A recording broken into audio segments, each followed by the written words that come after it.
Bonsoir bien-aimés. Nous vous saluons dans le nom de Jésus-Christ. Vous qui êtes connectés avec nous ce soir pour partager la parole du Seigneur, pour passer quelques temps de prière avec nous. Nous vous souhaitons la bienvenue et nous rendons grâce à Dieu surtout du temps que vous avez disposé pour être présent pendant ce moment, pour suivre cette émission et ce live. Et sans plus tarder, nous nous excusons pour ces quelques minutes à cause des coupures d'électricité, car cela nous tienne. La grâce du Seigneur est là. Alors, nous allons prier pour consacrer ces moments au Seigneur.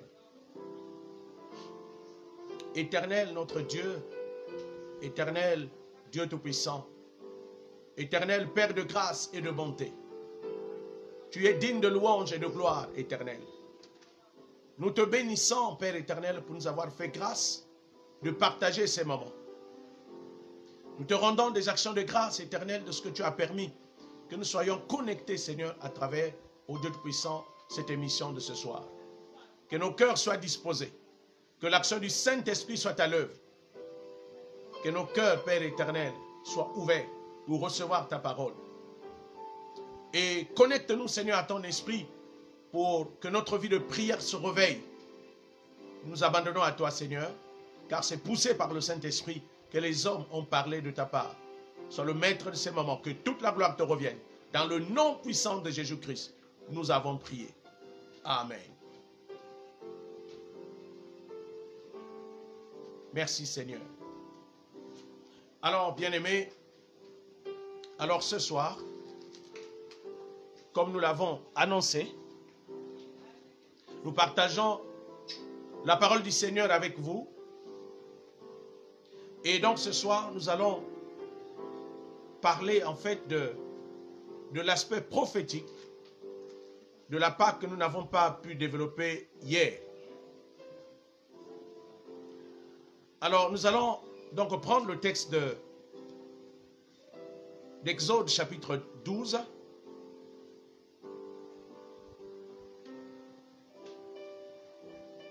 Exode, chapitre 12. Nous allons lire dans le livre de Exode, chapitre 12. Nous allons lire du verset 1 jusqu'au verset 15.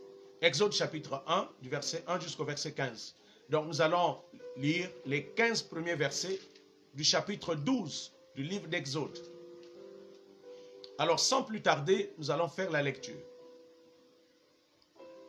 L'Éternel dit à Moïse et à Aaron, dans le pays d'Égypte, ce mois-ci sera pour vous le premier mois, ce mois-ci sera pour vous le premier des mois, il sera pour vous le premier des mois de l'année.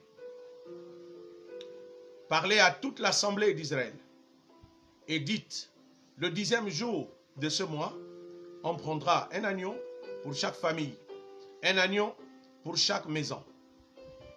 La maison, si la maison est trop peu nombreuse, pour un agneau, on le prendra avec son plus proche voisin, selon le nombre de personnes. Vous compterez pour cet agneau d'après ce que chacun peut manger.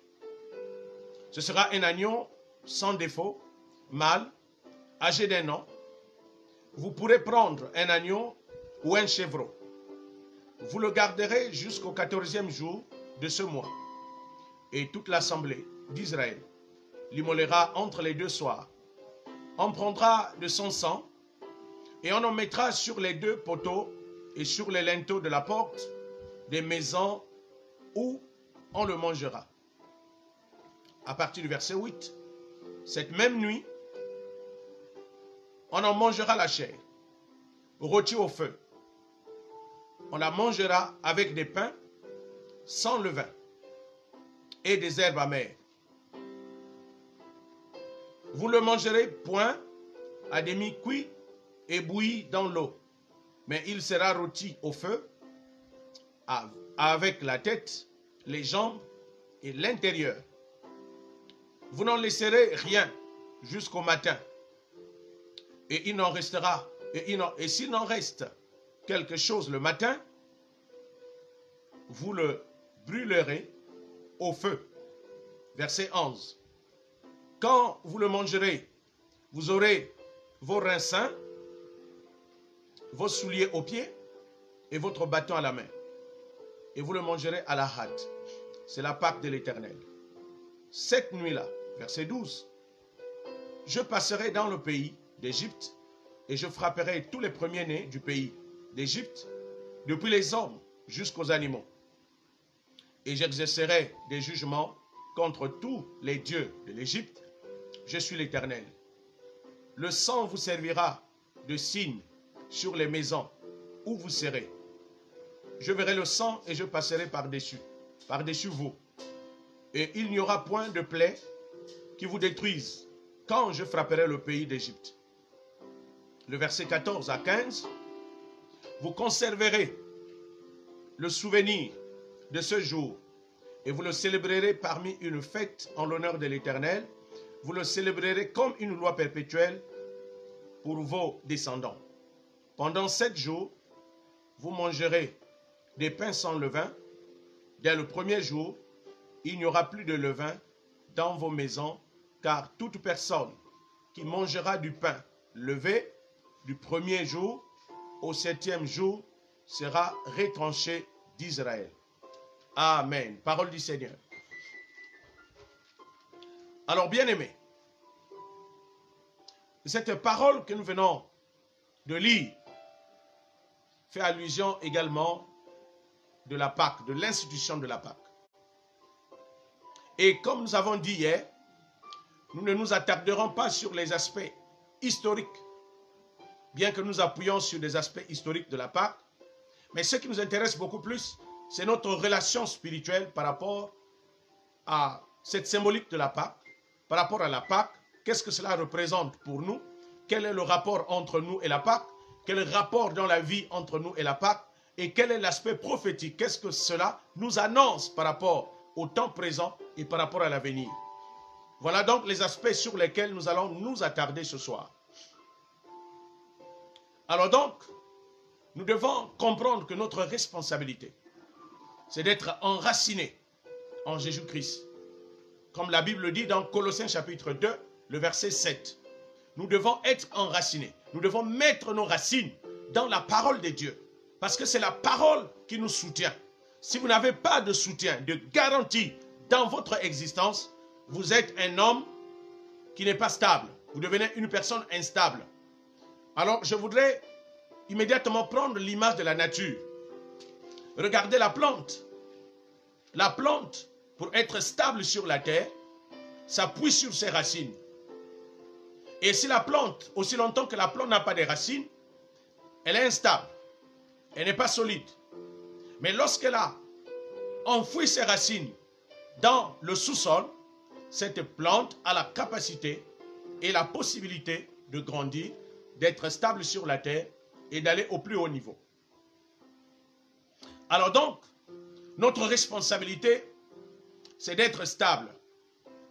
Parce que n'oublions pas que Jésus-Christ a dit que nous sommes des arbres.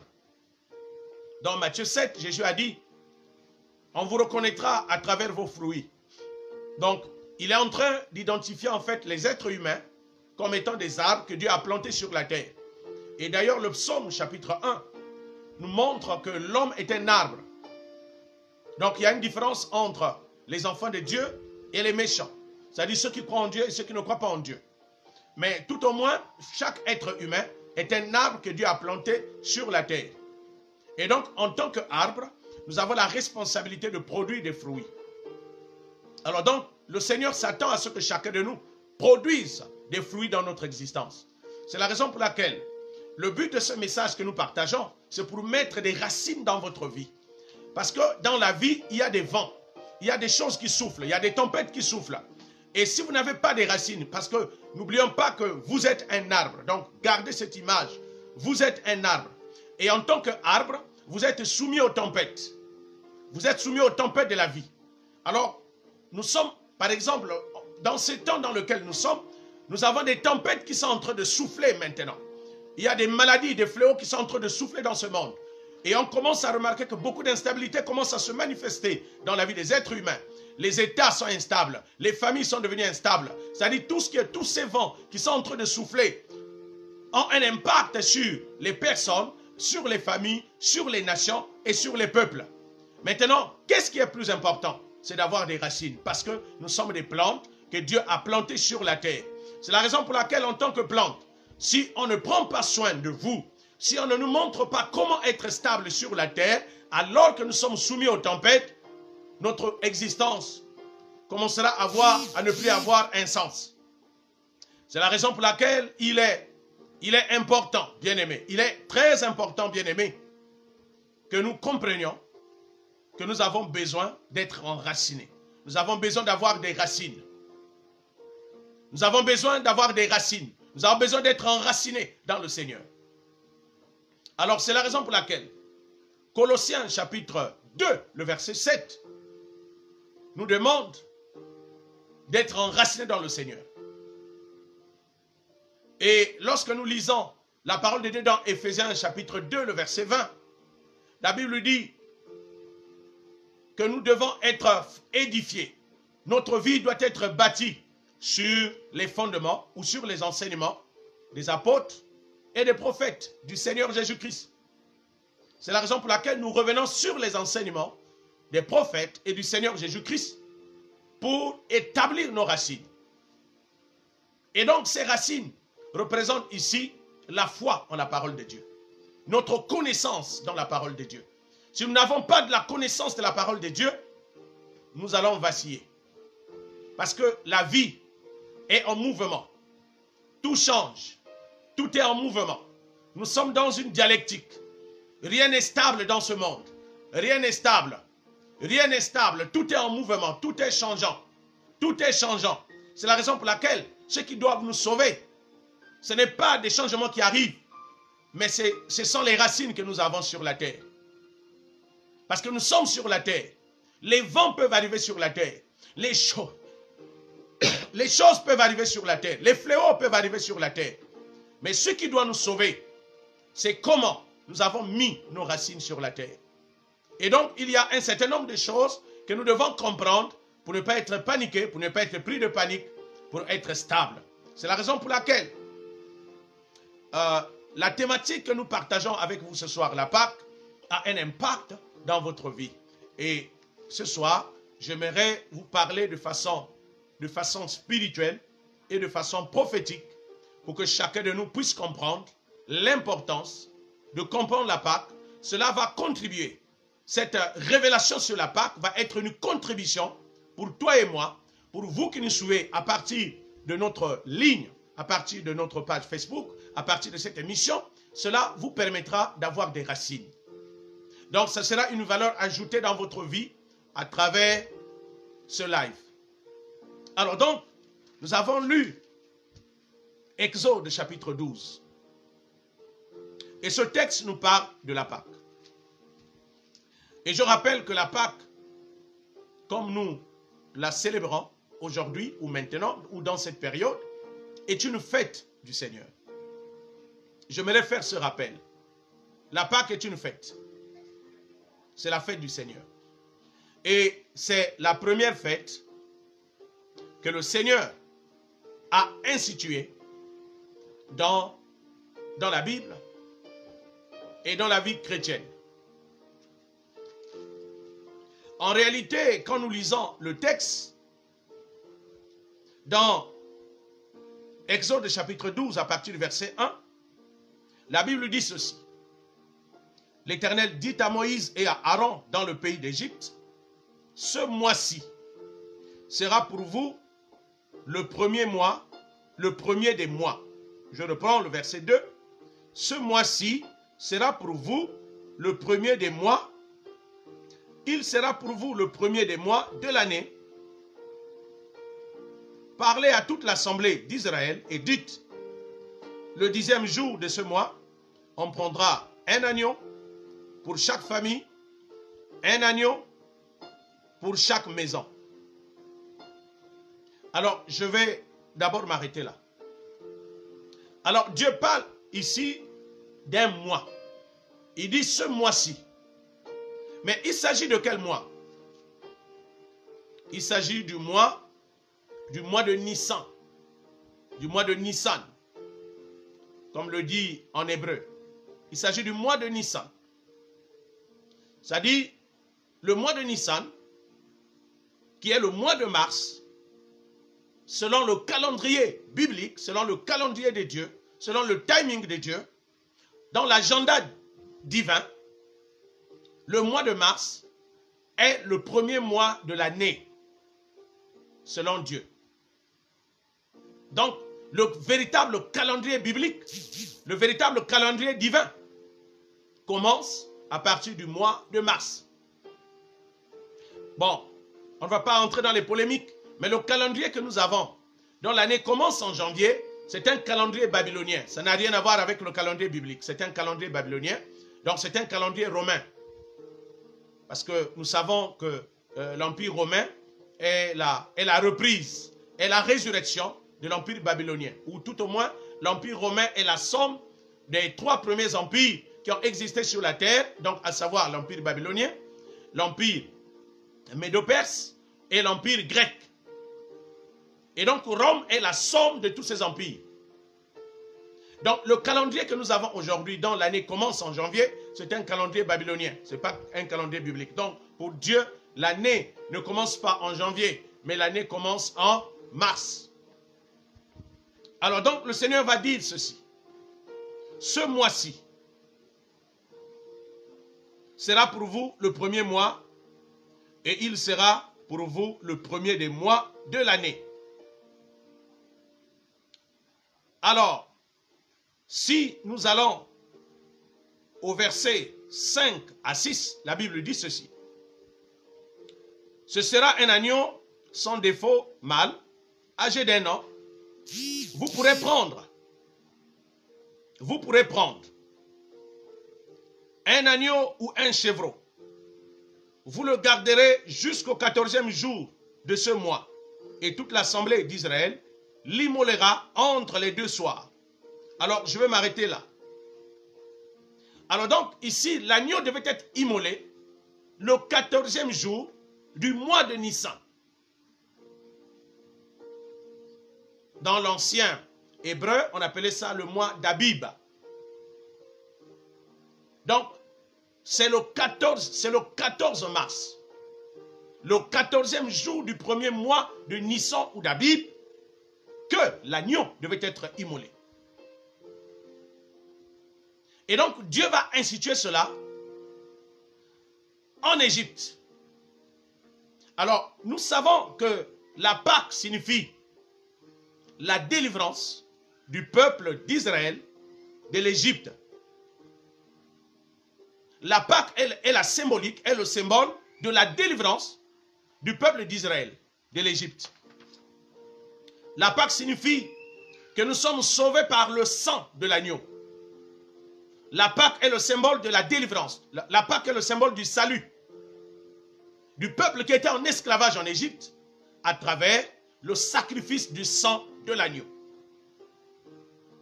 Donc, si l'agneau n'était pas immolé et que le sang n'était pas versé sur les linteaux, Israël, qui est le peuple de Dieu, historiquement parlant, devait mourir.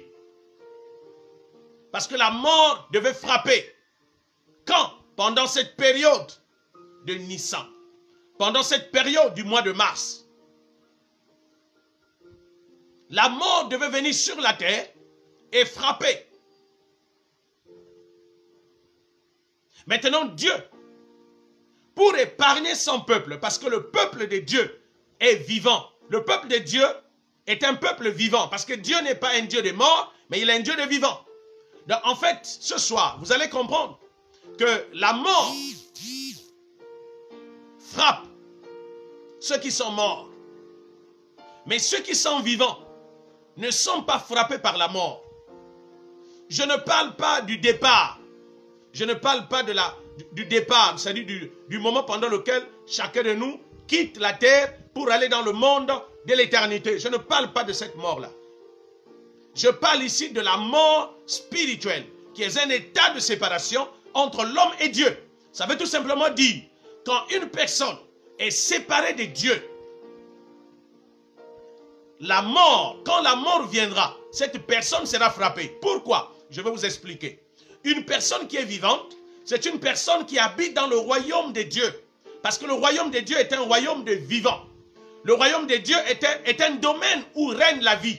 Et donc la mort n'existe pas dans ce royaume. C'est la raison pour laquelle la mort n'a pas le droit d'entrer dans le royaume de Dieu ou dans le royaume des vivants pour aller tuer ceux qui sont là-bas. Ça n'existe pas. Donc il y a une séparation entre la vie et la mort. Et les deux ne peuvent pas cohabiter. Mais comme Dieu avait un peuple en Israël, avait un peuple en Égypte, et ce peuple était en esclavage. Ce peuple travaillait en Égypte. Ce peuple était assujetti aux travaux durs. Ce peuple était instrumentalisé. C'était un peuple qui était utilisé, qui travaillait pour développer le royaume de l'Égypte. Or, le royaume de l'Égypte est la figure de ce monde. D'ailleurs, ce monde moderne dans lequel nous vivons vient de l'Égypte. Ce monde moderne dans lequel nous vivons vient de l'Égypte. La plupart des empires mondiaux se sont inspirés de l'Égypte. L'empire babylonien, l'empire médo-perse, l'empire grec, surtout l'empire grec, il n'y a pas très longtemps, dans des siècles récents, dans des siècles passés, est le produit de l'Égypte. Les philosophes, comme les Platon, les Socrates, les Pythagore, les Thalès, sont le produit de l'Égypte. Ces philosophes, ces grands philosophes, qui sont les pères de notre nouvelle civilisation actuelle, sont les disciples des Égyptiens. Ils sont allés apprendre en Égypte. Pythagore est allé jeune en Égypte. Il a passé tout son temps en Égypte. Il est retourné dans sa ville natale à Patmos, étant âgé, où il est allé fonder une école. Et il a commencé à enseigner tout ce qu'il a appris en Égypte. Thalès également est retourné âgé dans sa ville natale, la ville de Milet. Il est allé enseigner tout ce qu'il a appris, les mathématiques, l'astronomie, tout cela, la science qu'ils ont appris en Égypte, ils sont allés enseigner dans leur ville natale. Et cela a donné la civilisation. D'ailleurs, pour une petite anecdote, la grande bibliothèque de Pharaon, la grande bibliothèque pharaonique, lorsque les Grecs, lorsque le roi, l'empereur grec a envahi l'Égypte, la bibliothèque a été confiée à Socrate, qui était l'ami de l'empereur. Donc, c'est à cause de ces manuscrits, de ces manuels, de ces connaissances, que Socrate est considéré comme étant le père de la philosophie. Mais en réalité, toutes ces philosophies, ça vient de l'Égypte. Alors donc, bien aimés, nous devons comprendre que l'Égypte était une grande civilisation mondiale. C'était la première puissance mondiale qui a inspiré cette civilisation actuelle que nous avons aujourd'hui. Donc, déjà, dans une civilisation, il y a d'abord l'aspect spirituel, et il y a l'aspect scientifique, et il y a l'aspect développement. Donc, le modèle de développement, le modèle spirituel, le modèle intellectuel, la science, tout ça, ça vient de l'Égypte. Donc, les Égyptiens sont les maîtres de la civilisation mondiale actuelle. Et donc, c'est dans cette civilisation que le peuple de Dieu était en esclavage. Et vous savez que, c'est-à-dire pour comprendre ce qui s'est passé en Égypte, il suffit tout simplement de lire la civilisation actuelle. La civilisation actuelle est basée sur le développement. C'est une civilisation qui est basée sur le développement. Il est bien entendu que le développement ne vient pas de cette civilisation. Le développement vient de Dieu. Parce que Dieu, lorsqu'il a créé l'homme et qu'il a établi Adam dans le jardin d'Éden, dans Genèse chapitre 2, le verset 15, Dieu dit à Adam, je t'établis dans mon jardin, je t'établis sur mon jardin, cultive-le et garde-le. Donc, les deux termes, garde et cultive, ou cultive et garde, déterminent en fait le développement dans son ensemble. Cultiver, c'est développer la terre. Cultiver le jardin, c'est développer le jardin à l'image du royaume de Dieu. Et garder le jardin, c'est l'économie, c'est gérer la terre, gérer, administrer. Donc Adam était un agent de développement qui avait pour responsabilité de développer la terre et de la gérer, de la gouverner. Voilà la mission qui était donnée à Adam et par conséquent, la mission qui est donnée à tous les hommes. Donc le développement n'est pas une affaire de notre civilisation. Le développement est une affaire de Dieu parce que ce sont des choses qui viennent depuis le commencement. Alors, donc cette civilisation égyptienne, j'étais en train de dire, était une civilisation qui asservissait le peuple pour développer l'Égypte. Et donc, l'accent était mis sur la richesse, sur le développement des villes, les grands édifices, tout ce que nous connaissons aujourd'hui, sur lequel l'homme s'appuie, était pratiqué en Égypte. Alors, le Seigneur va décider de sortir son peuple de l'Égypte, de sortir son peuple de l'esclavage. Nous connaissons l'histoire. Dieu a utilisé Moïse comme libérateur, comme agent de libération, comme instrument rédempteur pour délivrer le peuple d'Israël de l'Égypte. Alors donc, Moïse a été l'instrument que Dieu s'est servi pour délivrer le peuple d'Israël de l'Égypte. Et pour que le peuple d'Israël soit délivré de l'Égypte, Dieu a frappé l'Égypte. Jusqu'à 10 plaies. Et la 10e plaie, c'est la mort des premiers-nés. Mais avant que la 10e plaie n'arrive, Dieu a institué la Pâque. Donc, les 9 plaies, qui sont des types de jugements, des formes de jugement, que Dieu a utilisées pour frapper l'Égypte, cette civilisation, n'a pas amené Israël à être délivré. Malgré tout ce que Pharaon a subi et son armée, malgré Israël était toujours en esclavage. Et donc Dieu va instituer la Pâque. Et donc l'instrument que Dieu va utiliser pour frapper puissamment l'Égypte, c'était la mort. Dieu va se servir de la mort pour frapper l'Égypte. En tuant, bien entendu, les premiers-nés de l'Égypte. C'est-à-dire les princes de l'Égypte. Alors donc, Dieu avait décidé que son peuple devait sortir de l'Égypte. Et il va utiliser le sacrifice de l'agneau. Et quand l'agneau a été sacrifié, Dieu va demander, je vais aller vite pour entrer dans les explications. Alors je vais sauter les autres aspects. Je vais lire à partir du verset 11. À partir du verset 11, la Bible dit ceci. Quand vous le mangerez, c'est-à-dire quand vous mangerez l'agneau, après que Dieu a expliqué comment est-ce que le cérémonial va se passer, le repas devait se passer, parce qu'il devait immoler l'agneau et manger l'agneau. Ça, vous le savez. À partir du verset 11, la Bible dit, quand vous le mangerez, vous aurez vos reins sains, vos souliers aux pieds et votre bâton à la main. Et vous le mangerez à la hâte. C'est la Pâque de l'Éternel. C'est la Pâque de l'Éternel. Et le verset 12 dit ceci. Cette nuit-là, je passerai dans le pays d'Égypte et je frapperai tous les premiers-nés du pays d'Égypte, depuis les hommes jusqu'aux animaux. Et j'exercerai des jugements contre tous les dieux de l'Égypte. Je suis l'Éternel, je suis l'Éternel. Le verset 13 dit ceci. Le sang vous servira de signe sur les maisons où vous serez. Je verrai le sang et je passerai par-dessus vous. Et il n'y aura point de plaie qui vous détruise quand je frapperai le pays d'Égypte. Alors donc, Dieu, il y avait plusieurs fléaux qui sont arrivés en Égypte. Il y a eu, on les appelle, ces fléaux, on les appelle les plaies. Il y a eu 9 plaies qui ont frappé l'Égypte. Mais ça n'a pas suffi. Il a fallu que Dieu passe à la 10e plaie. Or, 10 est le chiffre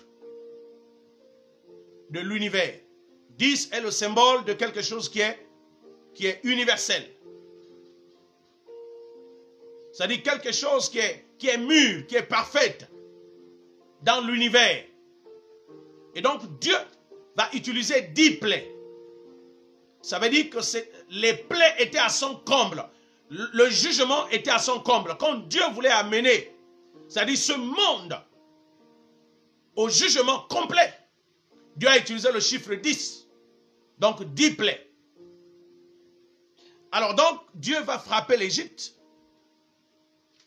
par la mort. Mais Dieu va dire ceci aux Égyptiens, aux Israélites.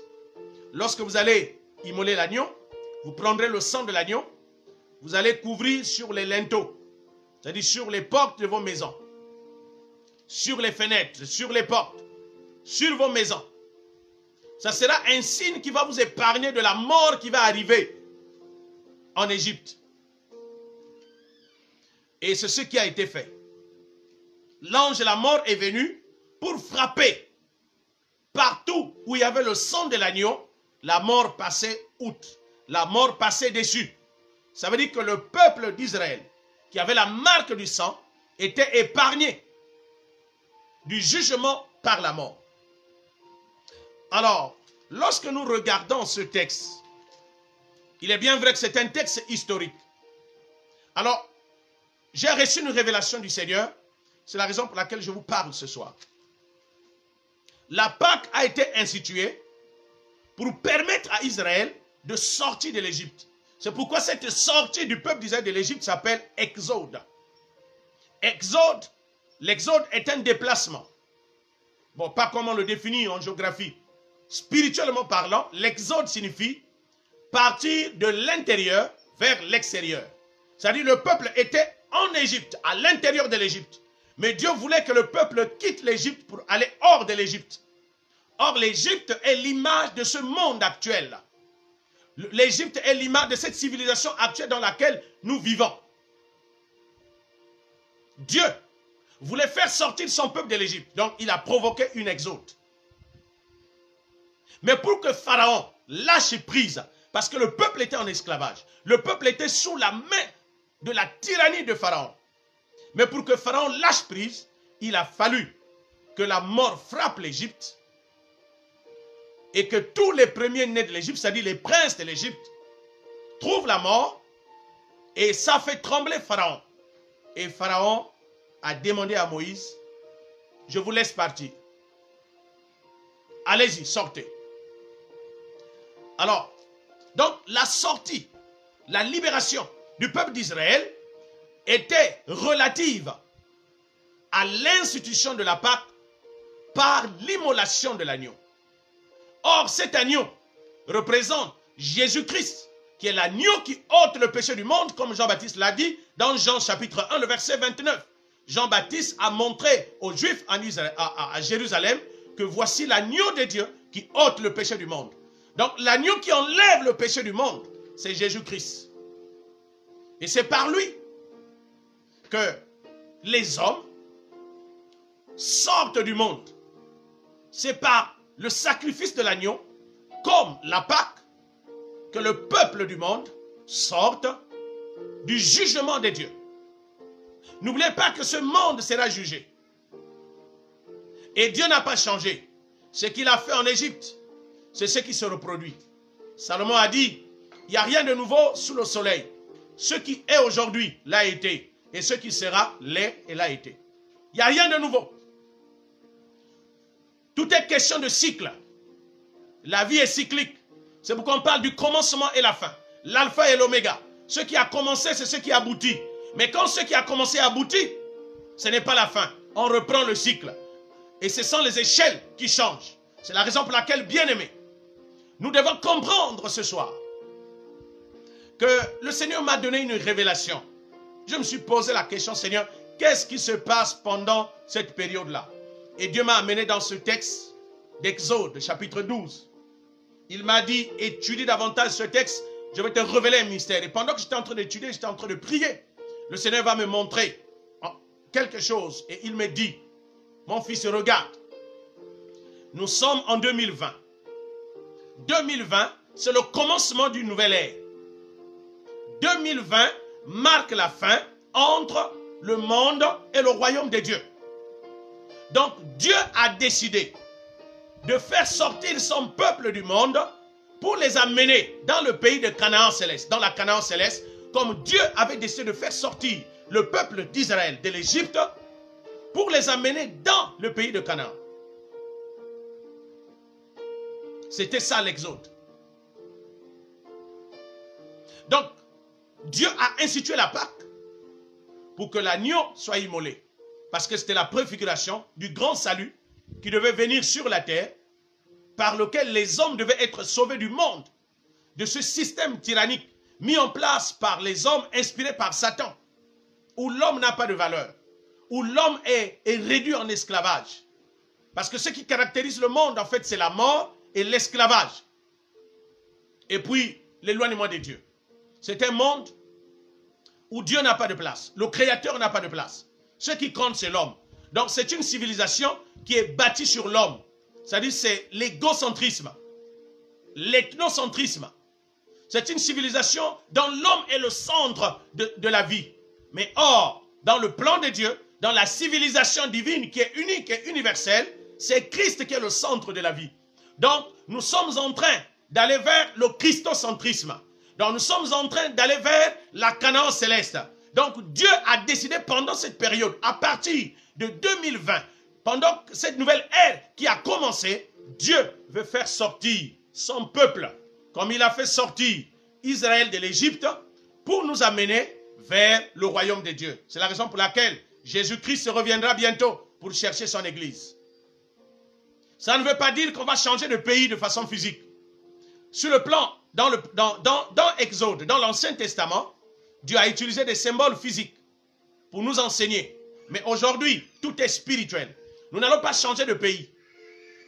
Mais il y aura un déplacement spirituel. Parce que notre cœur était tellement attaché à ce monde. Nous étions attachés aux choses de ce monde. Nous étions attachés au développement, la richesse. Bien que le développement n'est pas une mauvaise chose en soi. Mais nous sommes tellement détachés, déconnectés du Seigneur pour s'attacher à la gloire de ce monde. Et nous avons mis Dieu de côté. C'est-à-dire, nous nous sommes attachés à tout ce qui fait la gloire de l'homme, sauf Dieu.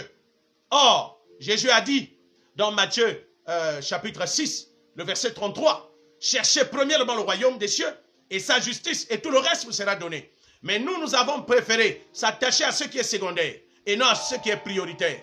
Or, la priorité de Dieu, c'est de s'attacher à lui, de chercher son royaume, c'est-à-dire d'être citoyen du royaume des cieux et d'être justifié par ce royaume afin d'avoir tous les droits légaux à l'héritage des saints que Dieu a réservé dans le royaume. Mais nous avons préféré les choses de ce monde et nous avons mis Dieu de côté. C'est la raison pour laquelle Dieu est descendu pendant cette période pour restaurer l'ordre. Or, dans l'ordre divin, il y a des priorités. Parce que dans un ordre, il y a des choses qui sont prioritaires, il y a des choses qui sont secondaires. Donc, dans cet ordre, Dieu est prioritaire et le reste après.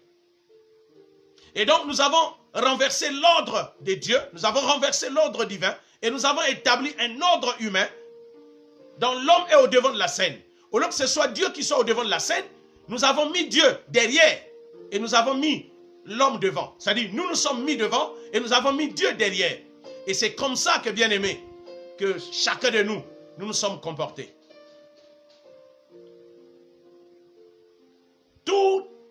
Toutes les personnes confondues sur la terre, même nous, les chrétiens, nous avons mis en avant nos propres intérêts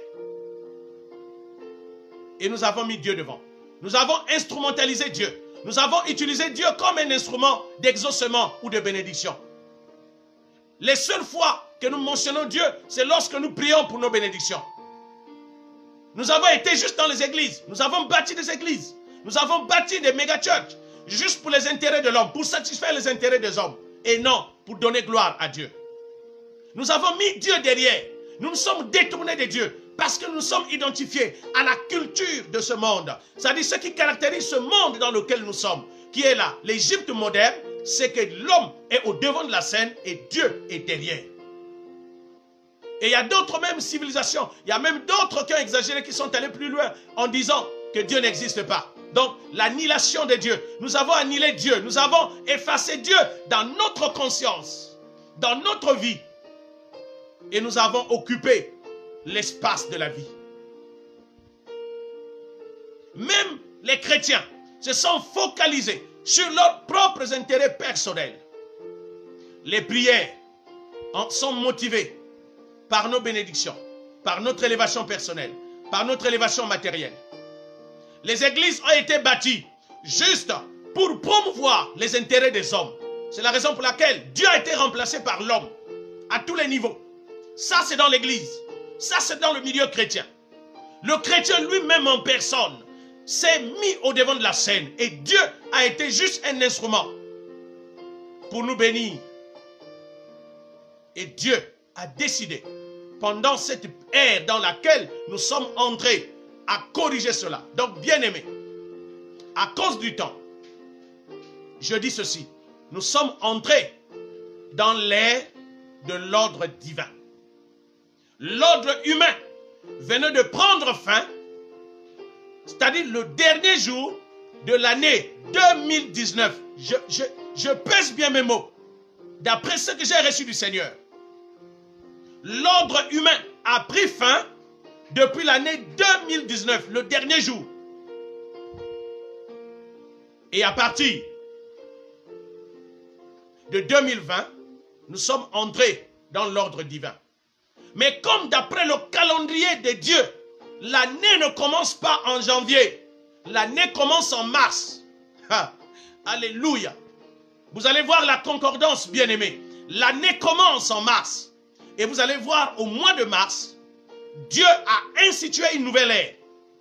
Dieu cherche à tirer son peuple, à tirer ses enfants, même ceux qui sont païens, même ceux qui ne le connaissent pas, mais qui sont des enfants de Dieu. Parce que Jésus a dit, je suis le maître de la bergerie. J'ai encore d'autres brebis qui sont hors de la bergerie.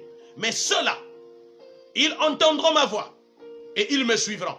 Donc il y a des personnes qui sont païennes, qui sont athées, qui n'ont jamais connu Dieu, qui ont abandonné Dieu. Mais pendant cette période-là, ils sont en train de donner leur vie au Seigneur. Ils sont en train de revenir à Jésus-Christ. Ils sont en train de réaliser que Dieu existe. Tout ce qui fait la fierté de l'homme est frappé et touché. Nous devons avoir une explication prophétique sur ce qui se passe dans le monde. La Bible dit que Dieu ne fait rien sans avoir révélé ses secrets à ses saints serviteurs. Et donc, comme le premier mois de l'année de Dieu, c'est le mois de mars, le mois de Nissan, le mois d'Abib. En réalité, la véritable Pâque devait avoir lieu le 14 mars. Mais la Pâque que nous célébrons, c'est une date déplacée. C'est une date déplacée. Si on suit exactement l'instruction du Seigneur, la Pâque devait avoir lieu le 14 mars. Et à partir de la Pâque, vous commencez à compter 50 jours. Donc, de la Pâque jusqu'au 50e jour, ça fait la Pentecôte, qui est la fête des semaines. Donc, on atteint les 7 semaines. Alors, bien-aimés, nous devons comprendre, nous devons réaliser que le Seigneur a renouvelé le cycle de la délivrance pour la grande moisson, pour le grand rassemblement de ces derniers temps. Donc, le Seigneur, au temps marqué, au temps convenable, a soufflé un vent impétueux dans ce monde. De la même manière qu'il s'est servi de la mort pour frapper l'Égypte, il s'est servi de la mort dans cette génération pour frapper ce monde. Vous allez voir en un clin d'œil, comme au signal, c'est-à-dire comme au son d'un archange. Le monde entier est dans le chaos. La mort a frappé. Et tous les pays du monde tous les grands de ce monde sont dans la panique.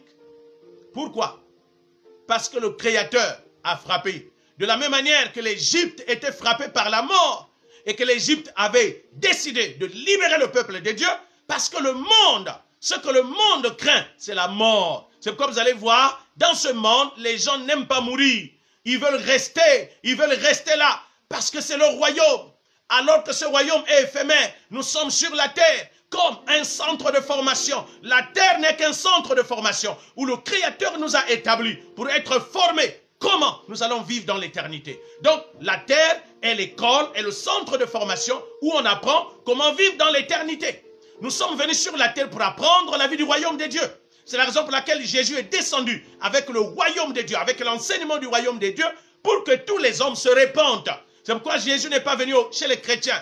Jésus n'est pas venu chez une catégorie de personnes, mais Jésus est venu pour tout le monde. Donc, bien-aimé, toi qui es en train de me suivre ce soir, Jésus n'est pas venu chez certaines catégories de personnes privilégiées. Jésus est venu chez toi. Jésus est venu dans ta famille. Jésus est venu dans ta nation. Jésus est venu dans tous les continents.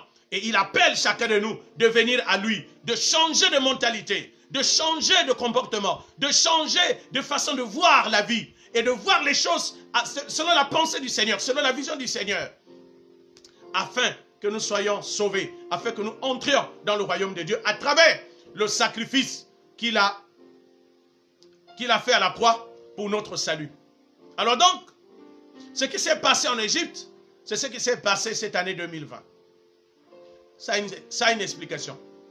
Sur le plan spirituel, Dieu a provoqué une grande exode spirituelle où nous n'allons pas quitter nos pays de façon physique pour aller dans un autre pays, mais nous allons quitter notre esprit, notre cœur qui était attaché à ce monde, qui était attaché aux choses de ce monde, à la gloire de ce monde, doit se détacher pour sortir de ce monde spirituellement, pour s'attacher au royaume des cieux. Donc, c'est une exode spirituelle. Les cœurs des hommes étaient attachés aux biens de ce monde, aux richesses. Mais la richesse sans Dieu n'a pas de sens. Une richesse sans Dieu n'a pas de sens. Parce qu'on est riche pour Dieu, on vit pour Dieu, on est béni pour Dieu. On a les entreprises pour Dieu. L'or et l'argent appartiennent à Dieu. Mais nous nous sommes appropriés des choses que Dieu a instituées. Et nous avons fondé notre gloire. Et nous avons voulu bâtir des empires. Vous savez, la dimension de Dieu n'est pas empirique. La dimension de Dieu n'est pas de construire des empires. La dimension de Dieu, c'est l'élargissement. C'est pourquoi Jésus, quand il est venu sur la terre, il n'a pas bâti son empire. Et donc, la vie en Christ, même un ministère chrétien, n'est pas un instrument pour bâtir des empires. Nous avons voulu bâtir des empires dans nos églises. Alors que la dimension du royaume, c'est l'élargissement. C'est l'élargissement, c'est le partage. Alors, tout ce sur quoi nous nous sommes appuyés, même les églises, sont frappées. Aujourd'hui, tout est fermé. Opération confinement. Nous sommes en mode confinement. Alors, qu'est-ce que cela vous enseigne? Israël était aussi confiné pendant 4 jours. Et c'est pendant cette période que Israël devait avoir dans chaque maison, dans chaque famille, l'agneau d'un an, qui devait être immolé le 14e jour.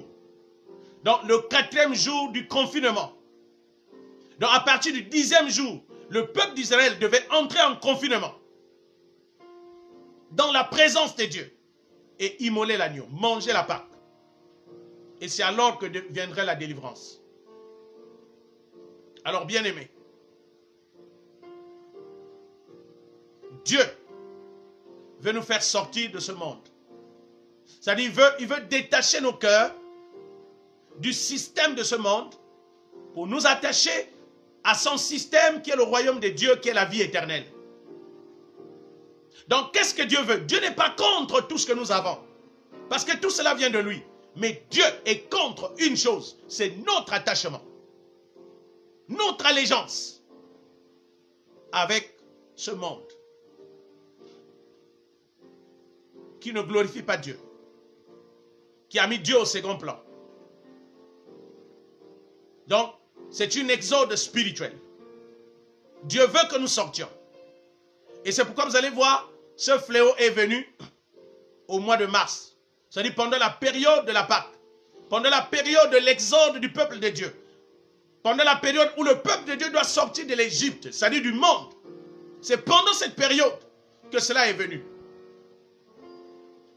Or, Dieu a institué, la Pâque institue une ère des fêtes du Seigneur. Il y en a 7. Nous en parlerons prochainement. Les 7 fêtes bibliques ont un rapport avec les 7 paraboles de Jésus-Christ d'après Matthieu 13. Ça a un rapport avec les 7 épîtres ou les 7 lettres adressées par le Seigneur aux églises, aux 7 églises d'Asie. Donc ça a un rapport avec les 7 aspects de l'église des derniers temps. Mais la première fête qui a été instituée, c'est la Pâque. Parce que la Pâque marque le commencement où le peuple de Dieu entre, c'est-à-dire quitte le monde et entre dans le royaume de Dieu, c'est-à-dire la vie éternelle.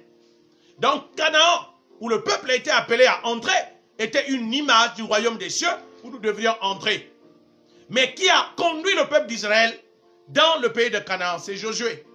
Or, Josué, en hébreu, signifie Yoshua. Donc, c'est la même racine que Jésus. Donc, Josué est un type de Jésus-Christ, est un type du Sauveur. Le nom Jésus et Josué, c'est la même chose. Ça signifie Sauveur, celui qui sauve le peuple. C'est Josué qui a fait entrer le peuple d'Israël en Égypte. Cette mission a été partagée entre Moïse et Josué. Mais celui qui a fait entrer le peuple, c'est Moïse. Et celui qui a libéré le peuple, celui qui a fait entrer le peuple, c'est Josué. Celui qui a libéré le peuple, c'est Moïse.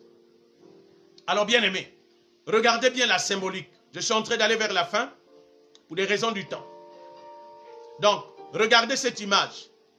Dieu a utilisé la mort pour frapper l'Égypte et il a épargné son peuple à cause du sang de l'agneau. C'était pendant la Pâque. Alors donc, le grand fléau que Dieu a utilisé, la grande tempête que Dieu a utilisée pour frapper l'Égypte, c'était la mort. Mais aujourd'hui, qu'est-ce que nous voyons dans ce monde? Nous voyons aussi la mort. La maladie, c'est la mort en action. Chaque maladie veut dire la mort est en action. La mort est à l'œuvre pour tuer les gens. Et aujourd'hui, les grandes puissances, les grands pays sont touchés. Les grands de ce monde sont touchés. Personne n'est épargné. C'est la raison pour laquelle, bien aimés, attachez-vous à Jésus-Christ. Cette Pâque, cet agneau, c'est Jésus-Christ qu'on devait manger. Ça veut dire qu'on devait recevoir. Je n'ai plus assez de temps pour aller dans le détail. Mais vous allez remarquer que le verbe manger est cité 7 fois. Quand vous allez lire du verset 1 d'Exode 12, le texte que nous venons de lire, jusqu'au verset 11, le manger est cité 7 fois. Il ne s'agit pas ici de manger de la nourriture, mais ici manger signifie recevoir. Ou vous devez croire, vous devez recevoir l'agneau. C'est-à-dire vous devez recevoir Jésus-Christ dans votre vie comme Seigneur et Sauveur, personnellement. Parce que chaque Israélite devait manger l'agneau de façon personnelle. Chacun de nous dans ce monde doit recevoir Jésus-Christ de façon personnelle pour être sauvé, pour être à l'abri des fléaux, de la mort, des jugements qui arrivent dans ce monde. Et vous allez voir que lorsque Dieu a frappé l'Égypte, les premiers-nés de l'Égypte sont morts, les Égyptiens sont morts, mais Israël est sorti, Pharaon a donné la liberté, il a vu la main de Dieu, il a donné la liberté à Moïse de sortir le peuple, et le peuple devait sortir pour aller adorer le Seigneur. Et vous allez constater que quand Israël sort de l'Égypte, ce n'est pas qu'ils sont rentrés directement dans le pays de Canaan. Pharaon après l'a poursuivi. Pharaon a pris son armée pour poursuivre le peuple d'Israël. C'est-à-dire c'est une forme de persécution sur le peuple de Dieu. Vous allez voir, après coronavirus, les enfants de Dieu dans ce monde, les chrétiens, seront persécutés par ceux qui ont été victimes de la mort, par les nations qui ont été touchées. Regardez ce qui se passe aujourd'hui en Europe, en Occident. Ils sont en colère contre l'Afrique qui n'est pas touchée. Ils sont en colère contre les pays du tiers-monde, en particulier qui ne sont pas véritablement touchés par ce fléau de coronavirus. Ils sont en colère. Ils sont en train de monter de complots pour voir comment ils vont exterminer ce peuple-là. Il y aura une persécution. Il faut vous préparer. Mais la bonne nouvelle, c'est que Dieu veille sur son peuple. C'est que Dieu protège son peuple. Quelle que soit la façon dont Pharaon s'était levé, il a poursuivi Israël. Il a poursuivi les Israélites. Les Israélites étaient coincés au bord de la mer Rouge. Ils ne savaient plus quoi faire. Mais Dieu était avec eux. Dieu a fendu la mer Rouge. Ils ont traversé. Il y a toujours une issue avec le Seigneur. C'est pourquoi, bien aimé, quelles que soient les persécutions, quel que soit ce qui t'arrive, quel que soit ce qui va arriver dans ce monde, attache-toi à Dieu. Même ce que nous appelons obstacles ne sont pas des obstacles pour Dieu. Car Dieu n'a jamais des obstacles. Dieu n'a jamais des obstacles. Il est le Dieu Tout-Puissant. Celui qui a créé la terre, celui qui a créé les mers, celui qui a créé l'espace, celui qui a créé la terre, celui qui a créé les eaux. Il n'y a aucun obstacle pour le Seigneur. Il n'y a aucun obstacle. Il va toujours frayer un chemin pour nous faire sortir. De la même manière qu'il nous a délivrés de la main puissante de Satan, qui est le roi de ce monde. De la même manière, Satan ne nous fera rien. Mais Satan va persécuter les enfants de Dieu. Parce qu'en réalité, Dieu n'est pas l'auteur, c'est-à-dire de la mort qui est arrivée de coronavirus ou de tout ce qui arrive dans ce monde. C'est Satan qui a voulu exterminer le peuple de Dieu, qui a voulu exterminer la race humaine pour les réduire, selon son plan. Mais Dieu, pour démontrer que celui qui détient les clés de la mort, alléluia, celui qui détient les clés de la mort et du séjour de mort, il s'est servi de la mort pour juger le monde. Donc, bien-aimé, que le monde ne soit plus trouvé dans ta vie. Jésus a dit à ses disciples, je m'en vais. Le prince de ce monde arrive, mais il n'a rien en moi. Ça veut dire que Jésus disait, le prince de ce monde arrive, mais je n'ai pas son monde en moi. Je n'ai rien de lui en moi. Je ne lui dois pas. Mais il a dit à Pierre, vous, Satan vous a réclamé. C'est la raison pour laquelle, bien-aimé, c'est le moment, plus que jamais, de faire un examen de conscience, de se regarder. Parce que le temps est le temps de l'exode. Nous sommes dans un temps purement prophétique. Dieu est en train de nous faire sortir du monde. Il est en train de nous attirer. Il est en train d'attirer notre cœur vers lui pour que nous soyons attachés à lui. Afin qu'il prenne la première place et que le monde ou les choses de ce monde soient au second plan. Ce qui est prioritaire dans la vie d'aujourd'hui, c'est-à-dire cette ère qui a commencé, cette décennie qui a commencé, dès 2020, en particulier, dès le 1er mars 2020, c'est une décennie où, si ton cœur n'est pas attaché à Dieu, tu auras du mal à vivre dans ce monde. Tu auras du mal à vivre dans ce monde. Nous sommes entrés dans la dimension spirituelle où nous devons vivre uniquement pour Dieu. Mais ceux qui ne vont pas s'attacher à Dieu auront des problèmes. On ne peut pas changer le temps. Ce cycle a été ouvert. Et donc, après que le Seigneur nous ait sortis de l'Égypte ou du monde, nous sommes couverts par le sang de l'agneau. Et c'est la raison pour laquelle, regardez à quelle période cela est arrivé pendant la Pâque. Ça veut dire qu'au même moment que Dieu permet que les fléaux arrivent dans ce monde, mais c'est pendant la Pâque. C'est pendant la fête. Mais comme a chanté un frère, c'est pendant la fête que les enfants de Dieu sont tués. Mais toi, tu ne mourras pas pendant la fête. Jésus est mort pendant la fête pour que tu ne meurs plus. Donc la mort de Jésus est ta résurrection. Alléluia. Jésus est mort pour que toi, tu ne meurs plus. Donc nous devons nous appuyer sur la mort de Jésus-Christ. Mais la mort de Jésus-Christ est la manière d'être en communion avec lui. Parce qu'à travers la mort de Jésus-Christ, nous avons été unis à la vie. Nous avons été mis en communion avec Dieu. Donc il y aura encore des persécutions. Après coronavirus, le monde va se lever contre les enfants de Dieu, contre l'Église. Il y aura des persécutions. Mais Dieu, qui est notre Père, qui est notre berger, qui est notre roi, étendra sa main puissante pour nous protéger. Pharaon a poursuivi Israël jusque dans la mer Rouge. Mais ce sont eux qui sont morts. Ils te feront la guerre, mais ils ne te vaincront point. Pourquoi? Parce que Dieu est avec toi. Et aujourd'hui, en Christ, Dieu habite au-dedans de nous. Nous n'avons rien à craindre. Donc nous sommes entrés dans une phase où il y a une séparation entre ceux qui sont en Égypte et ceux qui sont dans le royaume de Dieu. C'est la raison pour laquelle c'est l'accomplissement de la parabole, la deuxième parabole de Jésus-Christ, qui est la parabole du vrai et de l'ivraie, qui viennent de s'accomplir. Donc nous sommes dans une phase de sélection. C'est la raison pour laquelle à chaque fois que quelque chose arrive, nous devons comprendre qu'est-ce qui se passe, quelle est la volonté de Dieu. La volonté de Dieu, c'est de nous séparer, de séparer ses enfants du monde. Voilà le véritable signe prophétique qui marque cette terre dans laquelle nous sommes. Alors, bien-aimés,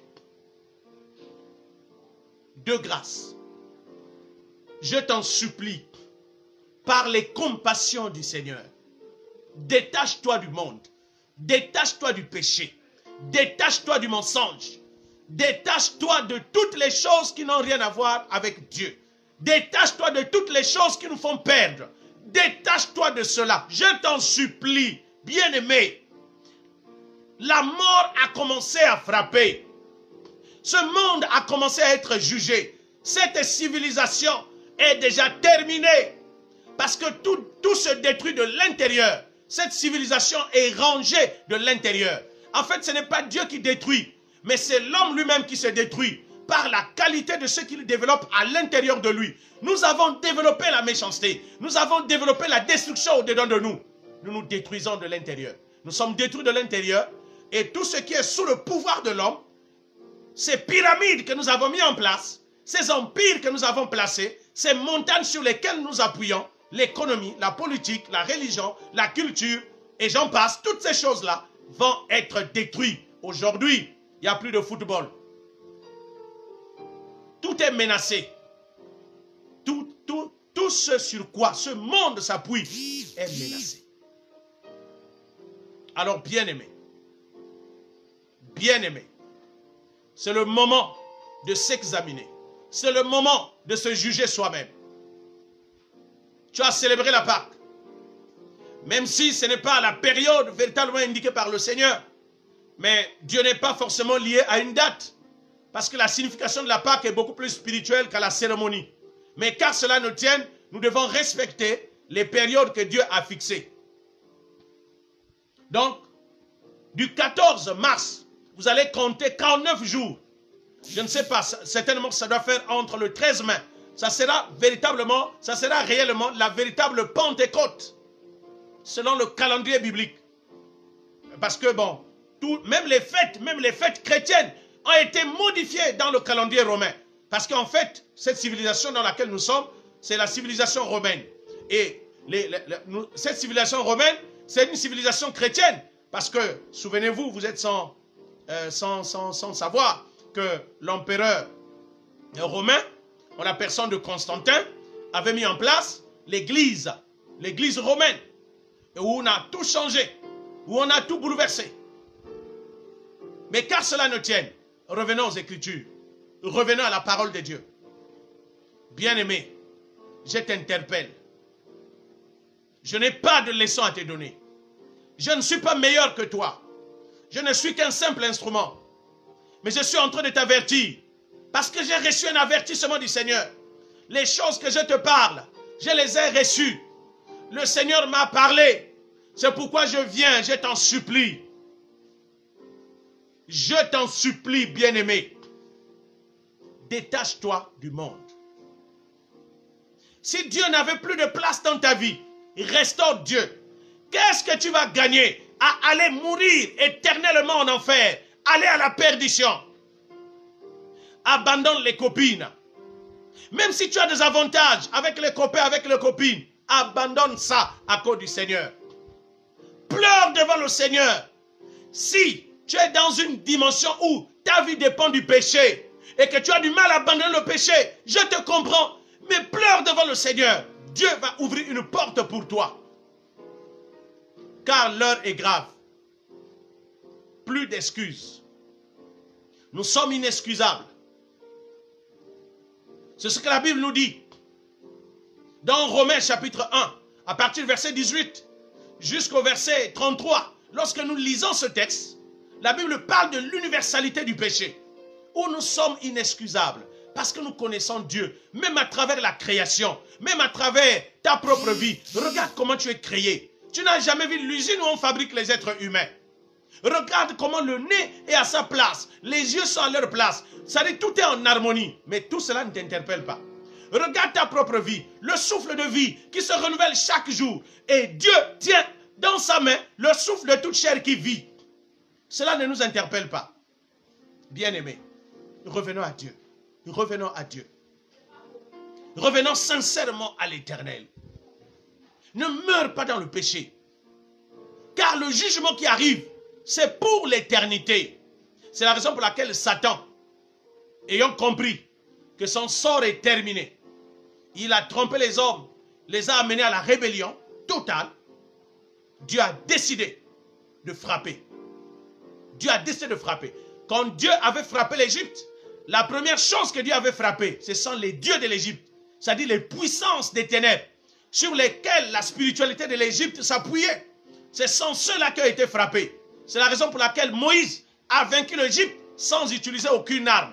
Parce que la puissance, la force de Pharaon, de l'armée pharaonique dépendait des puissances des ténèbres, des dieux de l'Égypte. Et quand Dieu délivre son peuple, la première des choses qu'il fait, c'est de frapper les dieux de ce peuple-là. Satan est frappé. Les dominations, les principautés, les démons, les esprits méchants sont frappés. Ne donnons pas l'avantage au diable. L'agneau de Dieu a été immolé. Attachons-nous à la parole de Dieu. Revenons sincèrement à Dieu. Laissons le mensonge. Pratiquons l'amour. Parce que sans l'amour, personne ne sera sauvé. Même si vous avez reçu Jésus. Si votre Jésus n'est pas démontré par l'amour de Jésus, vous ne serez pas qualifié. C'est la raison pour laquelle il faut que ça soit clair. Beaucoup de chrétiens pensent que parce que tu as reçu Jésus et que tu iras au ciel. Non, il faut que tu démontres le Jésus que tu as reçu par l'amour. À moins que tu aies reçu Jésus et quelque temps plus tard tu meurs. Mais lorsque tu as déjà fait du temps sur la terre, tu dois démontrer l'amour du Jésus-Christ que tu as reçu. Parce que l'amour c'est Jésus. Jésus est amour. C'est la raison pour laquelle dans 1 Corinthiens chapitre 13, la Bible dit, vous pouvez lire jusqu'à la fin du verset 1 jusqu'au verset 13. Si vous n'avez pas l'amour, vous n'êtes rien. Même si vous avez de la foi qui déplace les montagnes, même si vous avez des grands ministères, même si vous êtes archibishop, même si vous avez des révélations profondes, si vous n'avez pas l'amour de Dieu, vous n'êtes rien et vous ne serez pas qualifié. Donc Dieu nous amène à manifester l'amour.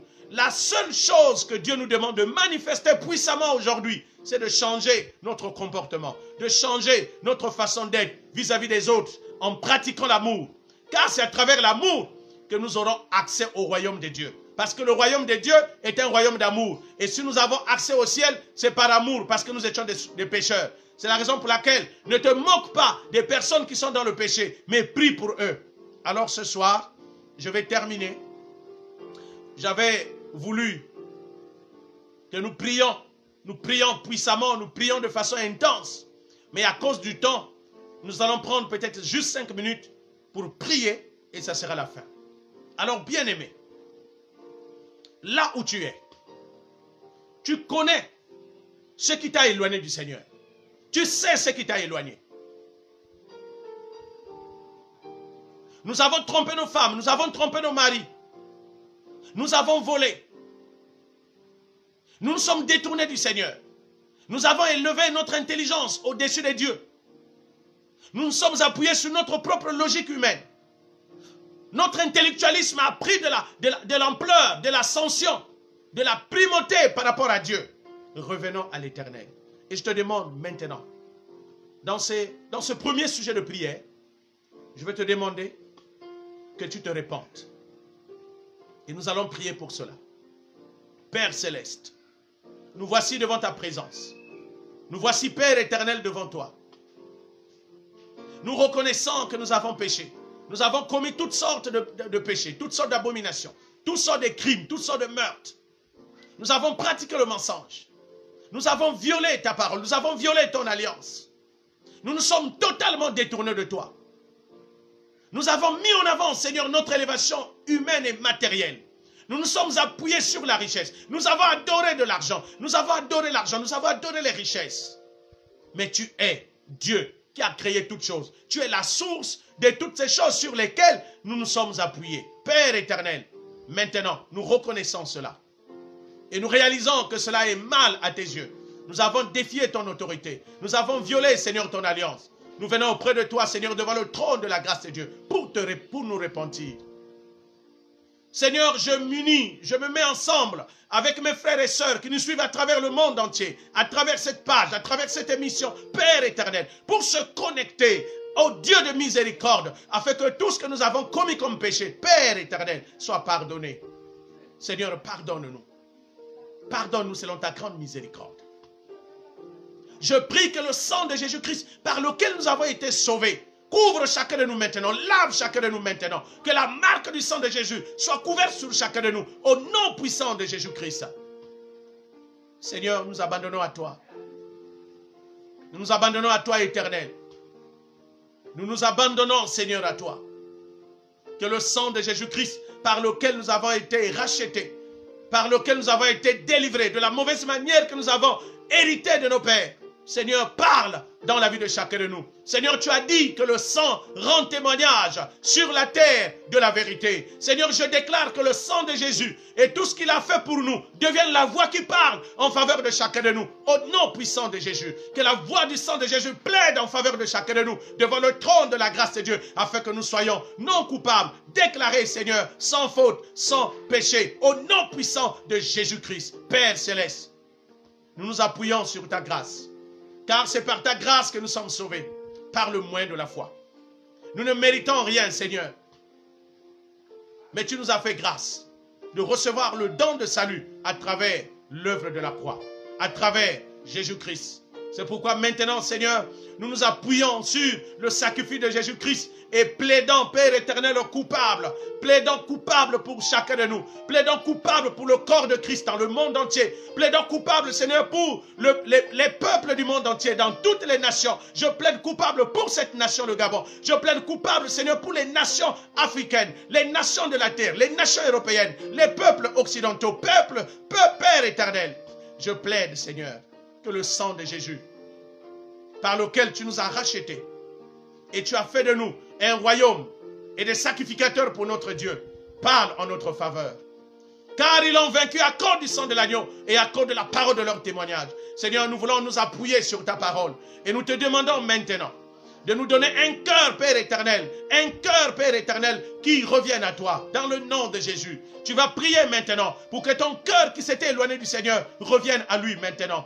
Au nom de Jésus, Père éternel, nous recommandons, Seigneur, nos vies entre tes mains. Nous recommandons nos cœurs, Seigneur, entre tes mains. Père éternel, nous reconnaissons que nous nous sommes éloignés de toi. Maintenant, nous voulons que tu nous ramènes, Seigneur, à toi. Que notre cœur qui était éloigné revienne à toi, Seigneur, par la puissance du Saint-Esprit. Au nom de Jésus-Christ de Nazareth. Que les cœurs qui étaient éloignés, que les cœurs qui étaient attachés aux choses de ce monde s'en détachent pour s'attacher à toi. Car c'est toi qui es la source des choses sur lesquelles nous sommes attachés. Nous voulons, ô Père éternel, par notre ignorance, pardonne-nous. Seigneur, tu ne tiens pas compte du temps de l'ignorance. Mais nous voulons maintenant, Seigneur, que nous avons compris, que nous avons pris conscience, que tu ramènes le cœur de chacun de nous à toi, pour la gloire, Seigneur, de ton Saint-Nom, dans le nom de Jésus-Christ de Nazareth. Éternel des armées, je prie que l'action du Saint-Esprit touche maintenant chacun de nous, afin que, ô Père éternel, que tout ce qui nous éloignait, tout ce qui faisait l'objet de notre éloignement, maintenant, au nom de Jésus, nous nous en détachons pour la gloire de ton nom. Seigneur, nous te disons merci. Nous allons prier pour tous ceux qui sont malades, tous ceux qui sont victimes de coronavirus à travers toute la terre. La Bible dit dans le psaume 91, aucun fléau ne s'approchera de ta tente.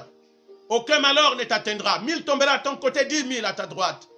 Seigneur, tu as dit toute arme forgée contre nous sera nulle et sans effet. Et dans Ésaïe 53, le verset 5, tu as dit, partez maîtrissures, nous sommes guéris. Père éternel, oh, je déclare, je revendique cette couverture médicale que nous avons reçue à travers l'œuvre de la croix, de se répandre, Seigneur, sur ton peuple, de se répandre sur les nations, afin que maintenant, le champ d'action de la maladie, du coronavirus, de ce fléau, soit réduit à néant, maintenant, dans le nom puissant de Jésus-Christ de Nazareth. Je déclare que la puissance du Saint-Esprit s'élève maintenant pour anéantir le champ d'action de la maladie. Seigneur, que tous les fléaux que l'ennemi a programmés dans le royaume des ténèbres, dans les laboratoires sataniques, maintenant, pour asservir ton peuple, pour tuer son peuple, s'arrête par la puissance du sang de l'agneau. De la même manière, Seigneur, que tu as réduit la mort en Égypte par le sang de l'agneau, je déclare maintenant que la puissance de la mort qui s'est levée dans ce monde, comme une tempête, Seigneur, soit réduite par le vent, Seigneur, du Saint-Esprit. Au nom de Jésus, je déclare que les 4 vents du Saint-Esprit soufflent des 4 coins afin de nettoyer la terre des fléaux de la mort, des fléaux de la maladie, des tempêtes, au nom puissant de Jésus-Christ de Nazareth. Père éternel, protège-nous, car tu es notre couverture.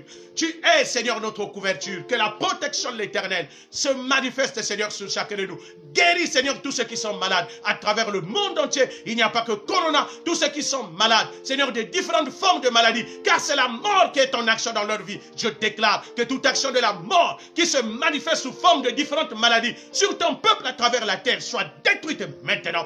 Dans le nom puissant de Jésus-Christ de Nazareth, je proclame la guérison qui est dans le nom de Jésus-Christ de Nazareth de se manifester dans la vie de chacun de nous. Je proclame la guérison qui est dans le nom de Jésus-Christ de se manifester dans la vie de chacun de nous. Père Céleste, tu es digne d'être élevé, tu es digne d'être magnifié. Reçois, Seigneur, la louange et la gloire qui te reviennent. Père éternel, je recommande, Seigneur, le peuple de cette nation, le Gabon, le peuple de tous les pays africains, les populations du monde.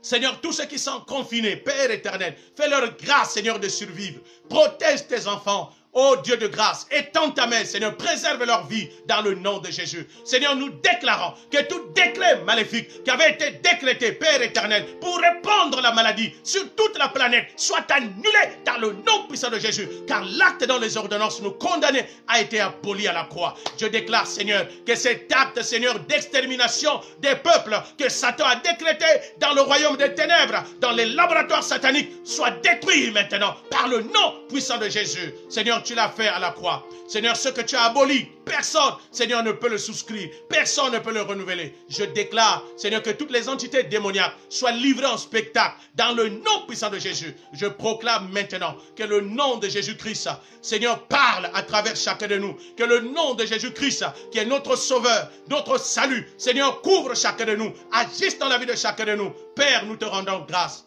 Nous te bénissons. Je recommande chacun de nous, Seigneur, entre tes mains. Je relâche la protection de l'Éternel. Je proclame la protection divine sur la vie de chacun de nous. Je déclare que les anges protecteurs campent autour de chaque nation et nous arrachent, Seigneur, de tout danger. Nous te bénissons. Nous te rendons des actions de grâce. Merci, Père éternel, pour tout ce que tu as accompli. Merci pour tout ce que tu as fait. Merci pour ta parole. Merci pour ton peuple, Seigneur, qui a été connecté ce soir. Nous scellons ces paroles et leur accomplissement dans la vie de chacun de nous, sur la terre et dans le ciel. Car tu veilles sur ta parole pour l'exécuter. Seigneur, tu veilles sur les paroles de tes envoyés pour les exécuter. Laisse que cela soit notre partage pour la gloire de ton nom. Nous te disons merci. Nous scellons ces paroles dans le nom puissant de Jésus-Christ, notre Seigneur et notre Roi.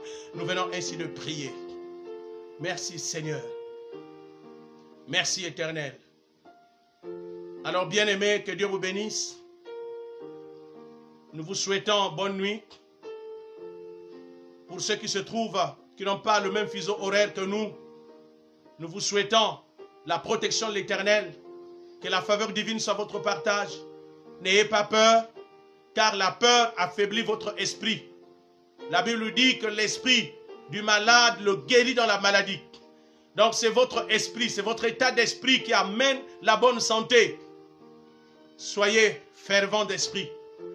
Soyez fervents d'esprit. Attachez-vous à Dieu. N'ayez pas peur. Le Seigneur vous consolera. Ne crains point. Que Dieu vous bénisse. À nous revoir demain lorsqu'il sera 19 h. nous allons continuer à approfondir, à aller dans les profondeurs et nous allons prier. Merci. Alléluia.